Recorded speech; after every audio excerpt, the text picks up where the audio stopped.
Daily, weekly और monthly राशिफल के साथ साथ ज्योतिष, वास्तु, मंत्र आदि से जुड़ी वीडियोस रेगुलरली पाने के लिए चैनल को अभी सब्सक्राइब कीजिए और बेल नोटिफिकेशन पे भी क्लिक कीजिए ताकि नई वीडियो की नोटिफिकेशन आपको समय पर मिल जाए।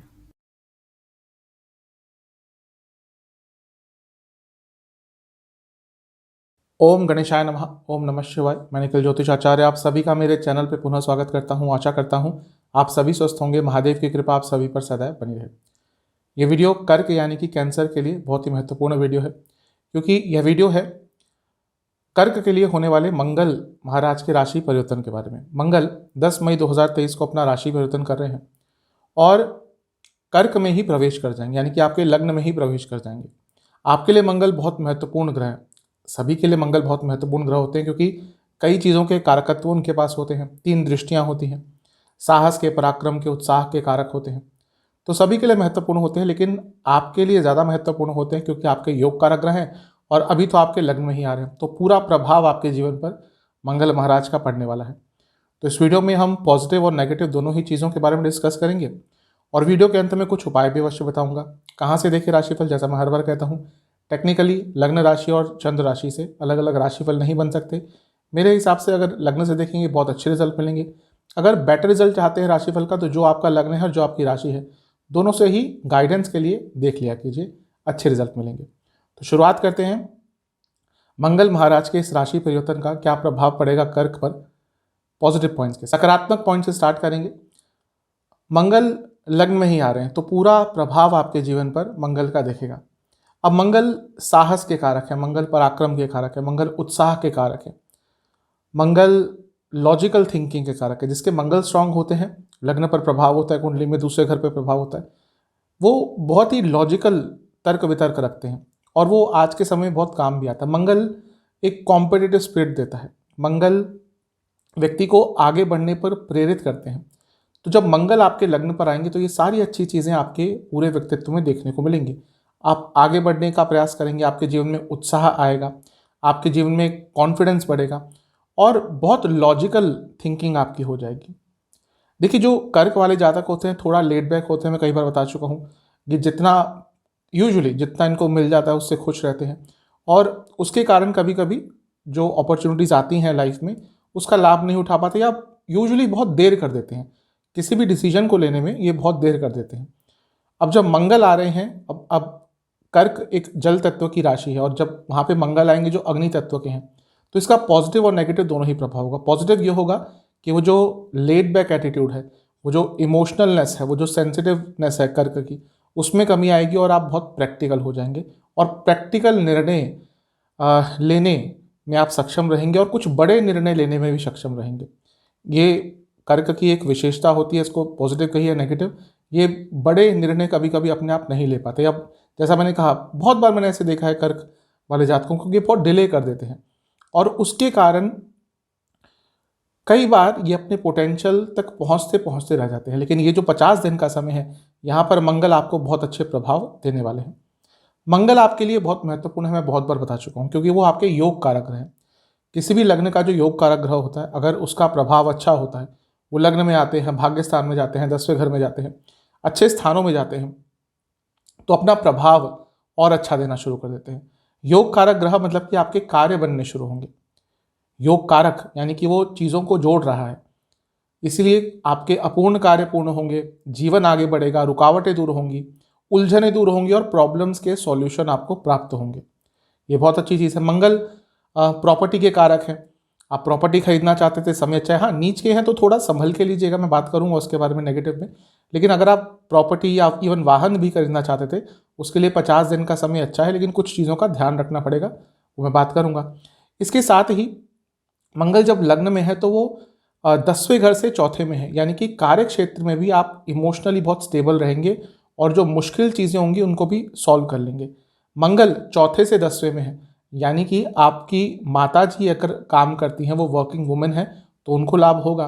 और मंगल क्योंकि नवम से पंचम में है, यानी कि आपके पिताजी के भी कुछ रुके हुए कार्य पूर्ण हो सकते हैं। तो मंगल आपको बहुत अच्छे रिजल्ट देने वाले हैं। स्टूडेंट्स के लिए स्पेशली अच्छा होगा, क्योंकि मंगल कॉम्पिटेटिव एग्जाम्स के कारक होते हैं और पंचम से नवम में मंगल है, यानी कि स्टूडेंट्स का भाग्य भी बढ़ेगा, क्योंकि पंचम स्टूडेंट्स के लिए होता है। और कहीं ना कहीं स्टूडेंट्स का कोई अगर कॉम्पिटिटिव एग्जाम इस पूरे 50 दिन के समय पड़ता है तो बहुत ज़्यादा संभावना है कि उनको अच्छे ही रिजल्ट प्राप्त होंगे। मंगल आपके लिए 10वें घर के स्वामी है और मंगल आपके लिए पंचम भाव के भी स्वामी है। एक केंद्र के स्वामी है, एक त्रिकोण के स्वामी है, इसलिए योग कारक का स्थान दिया गया है उनको। और वो जब लग्न में आए हैं तो 2 राजयोग बना रहे हैं, क्योंकि केंद्र के स्वामी केंद्र में, त्रिकोण के स्वामी त्रिकोण में। तो ये राजयोग का प्रभाव आपको पूरे के पूरे 50 दिन में मिलने वाला है। ये तो पक्का है कि मंगल आपके जीवन में आने वाले इस 50 दिन में बहुत सारे महत्वपूर्ण बदलाव लाने वाले हैं। कुछ अच्छे होंगे, कुछ बुरे होंगे, लेकिन बदलने तो आपका जीवन बहुत वाला है, क्योंकि लग्न में ही रहेंगे और योग कारक जैसा मैंने कहा वो है आपके लिए। ऐसे कुछ कार्य जो बहुत लंबे अरसे से आपके नहीं बन रहे थे, जिनके बारे में आपने खुद सोच लिया था कि भाई अब ये कार्य मेरा पूर्ण नहीं हो सकता, वो कार्य भी मंगल आपको इस समय में पूरा करा के जा सकते हैं। क्योंकि 10वें घर के स्वामी है, लग्न में है, लग्न में आएंगे यानी कि कार्य क्षेत्र में आगे बढ़ सकते हैं, कार्य क्षेत्र में आपको नए काम दिए जा सकते हैं, कार्य क्षेत्र में आपको नई रिस्पॉन्सिबिलिटी दी जा सकती है। और क्योंकि पंचम के स्वामी लग्न में है, यानी कि स्टूडेंट्स के लिए अच्छा होगा, क्या कुछ नया सीखने के लिए भी, कोई स्किल सीखने के लिए भी अच्छा है। मंगल अपने आप में स्किल के कारक है और पंचम भाव क्रिएटिविटी का है, तो कोई क्रिएटिव स्किल अर्जित करने के लिए ये समय बहुत अच्छा है। मंगल की 3 दृष्टियां होती हैं, तो मंगल की जो चौथी दृष्टि है वो चौथे स्थान पर है, क्योंकि खुद प्रॉपर्टी के कारक है और प्रॉपर्टी के स्थान को देख रहे हैं। दोबारा ये वही बता रहा है कि कोई प्रॉपर्टी का इशू चल रहा था, प्रॉपर्टी नहीं खरीदनी थी, कोई प्रॉपर्टी के लिए लोन चाहिए था, क्योंकि मंगल कहीं ना कहीं लोन के भी कारक होते हैं, तो प्रॉपर्टी के लिए आपको लोन चाहिए था। इन सारी चीज़ों में आपको मंगल अच्छे रिजल्ट देंगे। क्योंकि मंगल नीच के हैं तो और प्रैक्टिकल हो जाते हैं, और चौथा भाव इमोशंस का है, तो मंगल की दृष्टि इमोशंस के स्थान पर भी रहेगी, तो थोड़ी प्रैक्टिकलिटी आती हुई दिख रही है। और बहुत अच्छा होता है जब कर्क थोड़े, ये जो कर्क वाले लोग होते हैं थोड़े प्रैक्टिकल होते हैं, क्योंकि वहीं पे ये लोग जीवन में आगे बढ़ पाते हैं। अदरवाइज तो ये थोड़ा सा वास्तविकता से दूर रहना पसंद करते हैं। मंगल की जो 7वीं दृष्टि है वो सप्तम भाव पे, ये बहुत महत्वपूर्ण हो जाता है। कारण क्या है, एक जो 7वें घर में राशि पड़ती है वो है मकर, यानी कि मंगल की उच्च की राशि। मैं बता चुका हूँ कि कोई भी ग्रह या तो अपनी राशि को या उच्च की राशि को देखता है तो उस भाव को स्ट्रॉन्ग करता है। तो सप्तम भाव स्ट्रॉन्ग हो रहा है, मंगल योग कारक है, यानी कि शादी के, विवाह के आपके योग यहाँ पे अचानक से बन सकते हैं। ऐसा नहीं कि केवल बृहस्पति शुक्र यही शादी के योग बनाते हैं, वो कुंडली के हिसाब से चीज़ें बदल जाती हैं, लग्न के हिसाब से चीज़ें बदल जाती हैं। मंगल क्योंकि योग कारक ग्रह हैं, जब भी सप्तम से कुछ भी आपके लिए वो कॉन्टैक्ट बनाएंगे तो शादी के संबंध में कुछ ना कुछ अच्छा वो दे सकते हैं। इसके साथ ही ये स्थान बिजनेस का भी है। अगर आप बिजनेस स्टार्ट करना चाहते थे, बहुत अच्छा समय है। बिजनेस में पार्टनर्स ढूंढना चाहते थे, इन्वेस्टर्स ढूंढना चाहते थे, बहुत अच्छा समय है। और रिकॉग्निशन प्राप्त करने के लिए बहुत अच्छा समय है। इसके साथ ही यदि आप फॉरेन ट्रैवल भी करना चाह रहे थे, कई लोगों का सपना होता है फॉरेन ट्रैवल, या कुछ लोग काम के कारण ही जाना चाहते हैं, लेकिन अगर बाधाएं आ रही थी तो वो बाधाएं भी दूर होंगी और आप फॉरेन ट्रैवल भी कर सकते हैं। कहीं ना कहीं सप्तम भाव प्रतिद्वंदी का भी होता है, छठे के साथ साथ जो आपके ओपोनेंट होते हैं। तो अगर आपका कोई कोर्ट केस चल रहा था, क्योंकि मंगल की बात कर रहे हैं तो यहाँ पे जो कोर्ट केसेस होते हैं, जो लीगैलिटी होती है वो आ ही जाती है पिक्चर में। तो अगर आपके कोई कोर्ट केसेस आदि चल रहे थे तो वो कॉम्प्रोमाइज होने की संभावना यहाँ पर बन सकती है। मंगल की 8वीं दृष्टि 8वें स्थान पर रहेगी। अब 8वें स्थान पर मंगल की दृष्टि, यानी कि अचानक से आपको धन लाभ हो सकता है। कारण क्या है कि मंगल केंद्र के भी स्वामी है और त्रिकोण के भी स्वामी है और योग कारक भी है और लग्न में भी बैठे हैं। तो अष्टम भाव अचानक से धन देता है, तो अचानक से आपको धन प्राप्ति हो सकती है, धन कमाने के नए सोर्सेस खुल सकते हैं और जीवन की थोड़ी बहुत अनिश्चितता भी यहाँ पे कम होगी। और कुछ नया ज्ञान अर्जित करने के लिए भी मंगल आपको बहुत अच्छे प्रभाव देंगे। तो ओवरऑल देखा जाए तो मंगल आपको बहुत अच्छे अच्छे रिजल्ट दे रहे हैं। योग कारक ग्रह हैं और महत्वपूर्ण हो जाते हैं, तो इन सब चीज़ों का आप ध्यान रखेंगे तो बहुत अच्छा रहेगा। अब थोड़े नेगेटिव पॉइंट्स भी देख लेते हैं।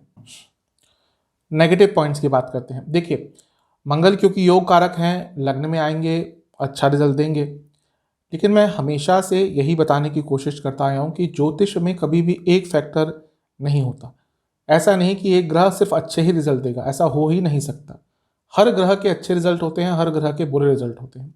तो मंगल क्योंकि नीच के हो रहे हैं, सबसे पहली बात मैं हर बार बताता हूँ कि लग्न में नीच का ग्रह, लग्न में वक्री ग्रह, लग्न में अस्त ग्रह, या लग्न के स्वामी नीच के हो गए, लग्न के स्वामी अस्त के हो गए, सबसे पहला प्रभाव कहाँ पड़ता है? सबसे पहला प्रभाव आप पर पड़ता है, यानी कि आपकी सेहत पर पड़ता है। लग्न क्या है? लग्न आप हैं, तो आप पर नकारात्मक प्रभाव पड़ सकता है, आपकी सेहत खराब हो सकती है और थोड़ा बहुत चांसेस यहाँ पे इंजरी के और छोटे मोटे एक्सीडेंट के भी बन जाते हैं।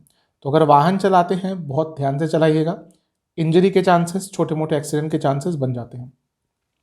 अब मंगल क्योंकि अग्नि तत्व के ग्रह है और लग्न में जो आपकी राशि पड़ती है वह कर्क और वो जल तत्व की राशि है। ये देखिए जो ऑपोजिट ऊर्जा है, ऑपोजिट एनर्जीज हैं वो यहाँ पे मैच हो रही है। तो ये पूरा जो 50 दिन का कालखंड रहेगा, यहाँ पे आप कई बार बहुत अनईजी सा फील करेंगे और विदाउट एनी पर्टिकुलर रीजन आपको समझ नहीं आएगा कि सब कुछ ठीक है, फिर भी बहुत फ्रस्ट्रेशन सा, फिर भी बहुत एक अनईजीनेस सा आपके पूरे व्यक्तित्व में रहेगा जो आपको कुछ गलत निर्णय लेने पर मजबूर कर सकता है।